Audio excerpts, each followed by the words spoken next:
अगर 72 घंटे में इस बहन के हत्यारोपियों की गिरफ्तारी और इस पूरी साजिश का खुलासा नहीं हुआ तो अगला कोई भविष्य में ऐसा करेगा तो उसकी रूह कांपनी चाहिए। हम तो ये कहते हैं ऐसे लोगों को चौराहों पर, चौक पर खड़ा करके इनको फांसी तोड़ना चाहिए, इनको फांसी देनी चाहिए। क्राइम में ज्यादातर सरकार में बैठे हुए लोगों के परिवार के लोग, यहां तक कि उनके बच्चे, यहां तक कि वो खुद, कितने विधायक सांसदों के ऊपर रेप और हत्या के मुकदमे दर्ज हैं अलग अलग प्रदेशों में और देश के सांसदों पे।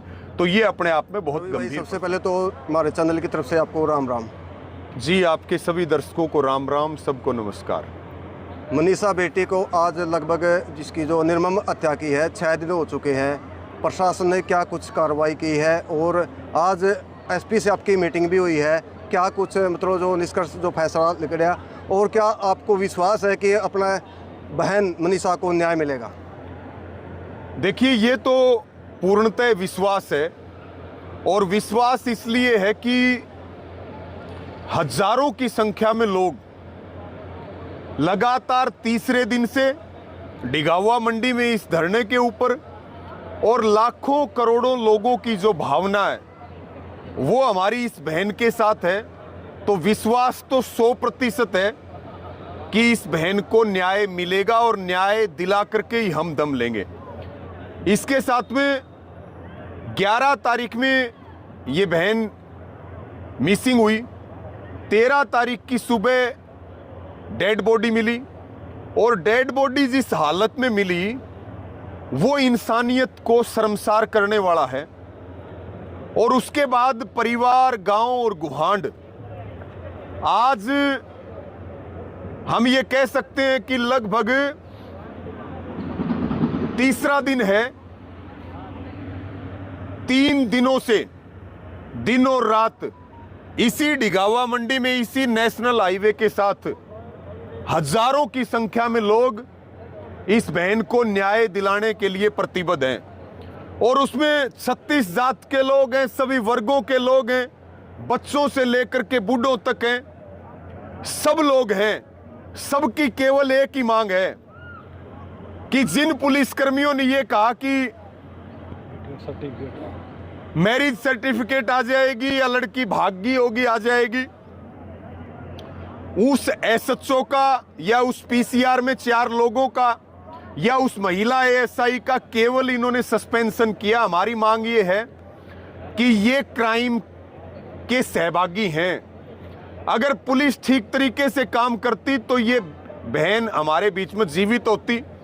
इसलिए जरूरी है कि इनके खिलाफ टर्मिनेशन की कार्रवाई होनी चाहिए, इनको मुकदमे में आरोपी बनाना चाहिए और इनकी वर्दी खुट्टी के टांगनी चाहिए, ताकि पूरे हरियाणा की पुलिस को एक मैसेज जाए, पूरे देश की पुलिस को एक मैसेज जाए कि पुलिस का काम लोगों की रक्षा करना है, ना कि जो भक्षक हैं उनको अपराध करने का, उनको हीनियस क्राइम करने का, उनको जघन्य अपराध करने का मौका दिया जाए। ये पुलिस का काम नहीं है। आज हरियाणा में अपराधियों का, सरकार का और पुलिस का गठबंधन बन गया है। अपहरण हो रहे हैं, हत्याएं हो रही हैं, बलात्कार हो रहे हैं।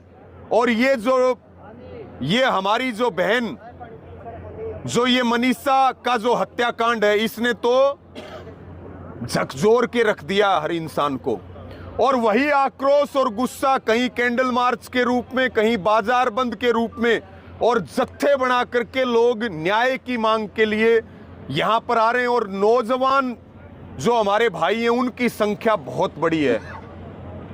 इतनी बड़ी संख्या में, यानी कि पूरे हरियाणा में एक ये मैसेज लुहारू की धरती से जा रहा है कि किसी के साथ अन्याय होगा, किसी का शोषण होगा, किसी बहन बेटी के साथ बर्बरतापूर्ण कोई घटनाक्रम होगा तो जनता को सड़कों पे उतरना चाहिए और उसको न्याय दिलाने का काम करना चाहिए।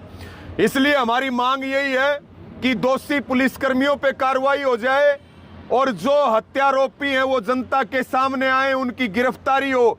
फास्ट ट्रैक कोर्ट से इस पूरे मामले की सुनवाई होनी चाहिए। जब तक ना अंतिम संस्कार होगा, जब तक ना धरना उठेगा, जब तक हम इस लड़ाई को कंधे से कंधा मिला करके मजबूती के साथ लड़ेंगे। और 72 घंटे का अल्टीमेटम अभी पंचायत में कमेटी ने सुनाया ये अंतिम अल्टीमेटम है। 72 घंटे का समय हरियाणा की सरकार को और प्रशासन को, पुलिस प्रशासन को कमेटी ने दिया।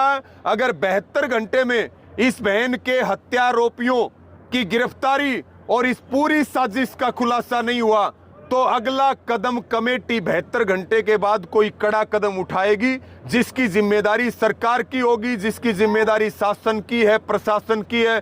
फिर हमारी कोई जिम्मेदारी नहीं है, क्योंकि लोगों में आक्रोश और गुस्सा इतना है कि वो किसी भी हद तक गुजरने के लिए तैयार है। लेकिन किसी भी आंदोलन की ताकत शांति होती है, अनुशासन होता है। तो वो जिम्मेवारी समझ करके कमेटी के नेतृत्व में यह आंदोलन जारी है।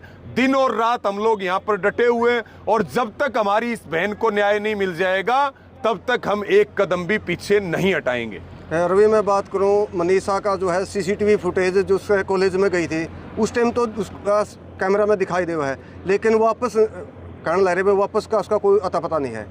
तो आपका किस पर शक है? देखिए, ये सारा इन्वेस्टिगेशन का मामला है।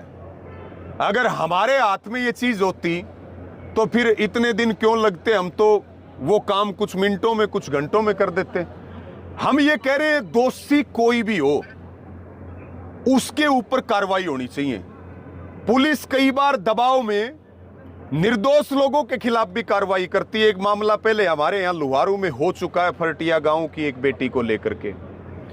तो हम निर्दोष को दंड दिलाने के लिए नहीं है, हम दोषी को दंड दिलाने के लिए है। पुलिस अपनी खाल बचाने के लिए अगर निर्दोष लोगों पे कोई कार्रवाई करेगी तो निश्चित तौर पे हम उसकी निंदा करते हैं। हमारा यही कहना है, ईमानदारी से जांच हो, दूध का दूध और पानी का पानी निकले, और दोषी चाहे रवि आजादी क्यों ना हो उसको ऐसा दंड मिलना चाहिए कि सबको ये जाए कि कोई भविष्य में ऐसा करेगा तो उसकी रूह कांपनी चाहिए। हम तो ये कहते हैं ऐसे लोगों को चौराहों पर, चौक पर खड़ा करके इनको फांसी तोड़ना चाहिए, इनको फांसी देनी चाहिए, ताकि एक मैसेज पूरे देश और प्रदेश में जाए। मैं ये मानता हूं कई बार जब नैतिक जिम्मेदारी आदमी नहीं समझता तो फिर कानून का भी डर होना चाहिए।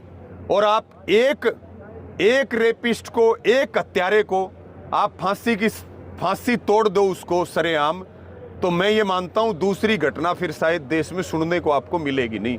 लेकिन सरकार क्यों नहीं करती, उसका कारण ये है कि इस तरह के क्राइम में ज्यादातर सरकार में बैठे हुए लोगों के परिवार के लोग, यहां तक कि उनके बच्चे, यहां तक कि वो खुद, कितने विधायक सांसदों के ऊपर रेप और हत्या के मुकदमे दर्ज हैं अलग अलग प्रदेशों में और देश के सांसदों पे।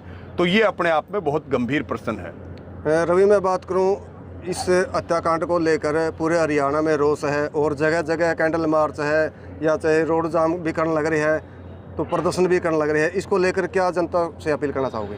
देखिए, अपील यही है, 72 घंटे का अल्टीमेटम आज दिया और इस धरने के ऊपर ज्यादा से ज्यादा संख्या में भी पहुंचे, क्योंकि बहन और बेटियां सबकी होती हैं। और इसके समर्थन में आप जहां जो बन पड़ रहा है कर रहे हैं, लेकिन सब शांतिप्रिय तरीके से करें। हम आंदोलन की एक परंपरा, ये किसान आंदोलन के समय से चल रही है। हम इस आंदोलन की परंपरा को अन्याय के खिलाफ हर जगह आगे बढ़ाते हैं कि भाई हिंसा होगी तो सरकार जीतेगी और अहिंसा रहेगी तो जनता जीतेगी। मुद्दा केवल एक ही है, शांति की सबको प्रार्थना है, सहयोग की सबको अपील है। यही सबसे नम्र निवेदन है कि आप एकजुट होकर के खड़े होइए। मैं निश्चित तौर पे आपको इस बात का यकीन, भरोसा और विश्वास दिलाता हूं कि इस बहन को न्याय मिलेगा और एक नज़ीर भी पेश होगी और भविष्य में लुहारू से ये शुरुआत होगी। कहीं भी कोई ऐसी घटना होगी तो उसका जवाब देने के लिए जनता सड़कों पे जरूर उतरेगी। ठीक है, धन्यवाद।